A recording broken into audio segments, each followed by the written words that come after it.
I'm not saying not exactly a glamour shot, but I felt a little more comfortable at the table and helmet from the.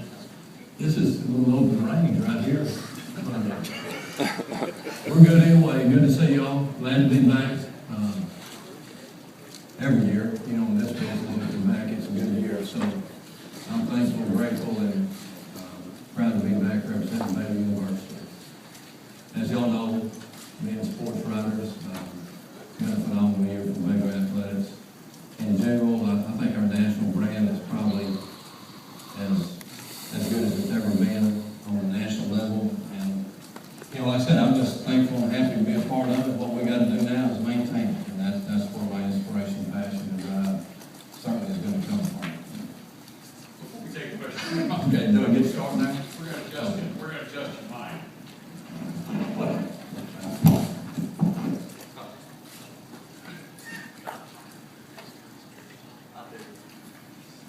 So it's hard to earn respect, isn't it? You just got to keep fighting for it every day. Thank you. Now, do I need to repeat all that? Okay, we're good. Question? I don't like being a rock star. They got to get the microphone balanced just right. I'll take a lot of things, but the rock star certainly is never going to be my mind. Okay, we'll take questions for Coach. You got a question? Yes, sir. We got to get a microphone to him.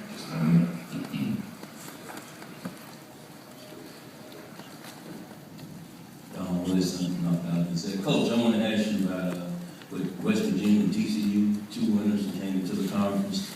You're doing pretty well with your recruiting. How do you think the vision of recruiting for Baylor will change, or will it be the same? Like concept, you and your coaching staff. By those guys coming into the conference, you know, first of all, I mean, you hit the key word on. They're both winners. Both those universities have won a bunch over the last decade. West Virginia and the Big East, TCU and the Mountain West. So them coming into the conference and affecting recruiting, you know, TCU's been recruiting in Texas, you know, forever. You know, they're a Texas school. So I don't see much change in that. They might elevate their level a little bit by being put in Big 12, you know, next to a name as opposed to the Mountain West because of the, you know, first of all, major conference, and secondly, by being, you know, more regionally located.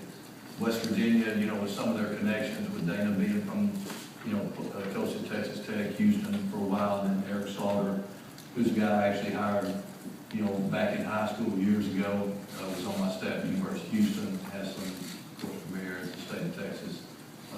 They'll try to get the state some, but, you know, we just have to wait and see how much effect it has nationally or with our Big 12 conference. Got a question on the outside right. Kelso down with the Wichita in Kansas. Coach, I'm curious, how important do you see a new stadium at Baylor been to sustaining some of the success that you've had? Well, to ask that question so confidently about a subject that's so exciting and Baylor, I admire it. You did your excitement well, so I wish I could hide mine that well, but it's a big time deal now. I'm not kidding you. It's going to change the whole image of Baylor. I mean, to people that never really considered Baylor for now, the next 50 years. I mean, there's 42 million people driving down I-35 beginning in 2014 that are going to see this beautiful stadium, which is going to be one of the most beautiful stadiums in the United States of America, on the Brazos River. And they're going to look over and say, okay, those people in Baylor are doing it right, because it's going to be unmatched in beauty and what it's going to do for us from an image standpoint, recruiting standpoint, both academically and athletically for people who want to get into Baylor University. I'm not smart enough to articulate how much difference it's going to make for our university, but it's certainly a great vision, you know, by our board of regents and alumni, without question. It's something that's a need as opposed to a want, and those are big differences. We have a question in the middle, and we'll go to the outside. Art, Tim Griffin with the San Antonio Express News. You guys had a pretty good quarterback last year and also a pretty good running back in Terrence Ganaway. I wonder if you could talk about trying to fill Ganaway's void with the backs you got on hand, and maybe where also a Shea Seastrunk fits in Yeah, you know, we had 5 guys drafted off the offensive side of the ball last year, which is the most out of any university over the last 30 years. So we've got some holes to fill. We understand that. The great thing about Terrence Ganaway is we sat here a year ago, and if I said Terrence Ganaway is going to be all Big 12 and rush for 1,600 yards and get drafted next year, everybody thought I was crazy. Okay, because he was an unknown. He wasn't a guy that was returning that had a lot of yards. He had about 400 total yards at Baylor University prior to last year. So that's the great thing. You know, if we got some guys on campus that we feel very confident in to carry that role on, and it's going to be a little different because Terrence was a different guy. He's 246 pounds and could run, and was very hungry and had a great vision and a great faith and passion last year. But we have Jared Salubi, who I think is going to be an outstanding back that has a lot of the characteristics that we look for in a running back, and that he can catch the football, he's able to make guys miss in space, and he's big and strong enough to be powerful inside. He's 212 pounds. Glasgow Martin's a guy that's a downhill runner, that's about 222 pounds, that would just smooth run over if he gets opportunity. If you're in the way, something's going to happen. You know, if they decide the ball, somebody's going to be happy. We hope it's our side that's happy. So he's going downhill. And Lake Seastrong, who you mentioned, you know, transferred in, set out last fall. I mean, he is a very dynamic player that has 3 years left, that we're anxious to see what he can do when there's people in stand hollering, because he's got ability. And ability is certainly something that's hard to hide, and we're going to have him open up the jacket and let it show. Question on the outside, right? Coach Sean, Yeah. sorry about that. Coach Sean Fry with the K-State Collegian. Obviously, last year you had a Heisman winner. How do you plan to replace Robert Griffin? I know, will your offensive scheme see any sort of significant changes, or do you think your new quarterback can just kind of keep up the tempo? And how do you adjust to not having maybe a player that will garner that type of hype? How do you just not have the best football player in the United States of America last year, please? That's inspiration, okay? That's the thing that inspires us. That's the thing that makes our guys come together and fight for each other and work to prove themselves, because we're in the proving business. You know, we're not in the business of getting close and saying maybe and gosh, I wish. We're in the proving business. Our job's to win football games. So what we have to do is figure out ways to fill in the gaps, because Robert created a bunch of gaps. You know, his ability from somebody else's is a big gap. We have to fill that in with a variety of different methods, schematically, personnel-wise, and motivation-wise and inspiration-wise, that'll give us an opportunity to stay at the level that we finished at last year. Got a question in the middle? Art Cedric Golden, Austin American Statesman. I asked you last year about Robert's impact away from the field, and you said he's done a lot to help you build this program. Now that he's gone, what kind of things will you have to do to replace not only the physical ability that he brought, but also, as far as recruiting is concerned, the perception that Baylor football is on the way up? You know, say we're gonna, the football field deal, it's done, okay? We gotta do that. Now, the other part, we're gonna live on that as long as we can, and rightfully so, because, I mean, when I talk to recruits, they're not asking about, you know, Coach, how you doing?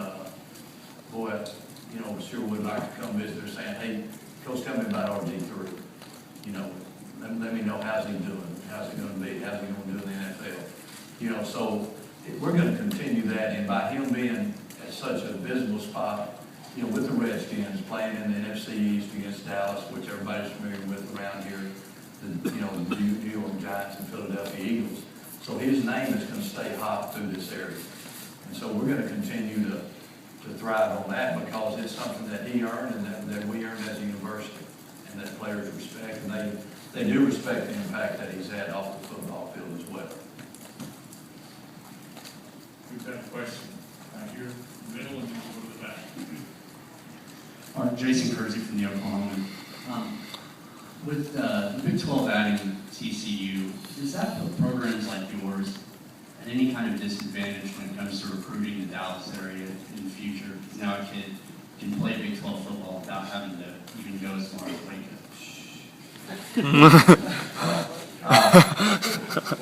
No, I mean, really, one of the toughest things I had to do when I was coaching at the University of Houston, okay, for 5 years, is to get the players to stay in Houston. Great football players. I think it's the most ever recruited city in the United States of America. But it's hard to get those guys to stay home. Because when you were 17 and a half years old, 18 years old, I mean, you were thinking, boy, if I could only live next door to mom and dad. So, I mean, no, those guys want to get away. You know, and Waco's a perfect location because it's an hour and a half away, it's far enough away, but it's close enough that they can come see them, they can enjoy them at the same time. Good question. Question on the inside left. Art, John Warner, Waco Tribune Journal. What's up, Don? Doing good, thanks. Do you expect to see considerable improvement from the defense this year? And what did you see in the spring that maybe thinks that will happen? You know, 2 or 3 things, John, defensively. First of all, when you're in the Big 12 conference and you're on the defensive side of the ball, it's a tough league. And I mean, stats don't lie. You can read them however you want. You make them good, you make them bad, the same stats, depends on which side of the ball you're looking at. But they don't lie. They're fact, they're reality. This is a tough offensive football league. It was a year ago. The thing we looked at from our defensive side of the ball, first of all, I have a tremendous amount of faith and confidence in Phil Bennett and our defensive staff and our players on that side of the ball. But our last 6 games, where we went 6-0, which by the way is the longest win streak in the United States of America, FBS, which shows you how hard it is to win games at the end of the year. Our defense made critical plays at critical points of the games to help us win the football game. So when we got in the dressing room, we weren't saying, oh, I mean, this many points, this many yards. We were saying, hey, did we make a critical play at the right time to help us win this football game? Is this a happy locker room? If both those answers are yes, we moved on to next week. So our guys are going to be more experienced. You know, they made plays at critical times of games to help us win, and they've been in the system a year long. So, yeah, we expect to be better, and we expect to be better on offense, too. I mean, you think we're going to walk out there and think we're going to be worse? Either side of the ball? I mean, we expect to be a better football team this year than we were a year ago.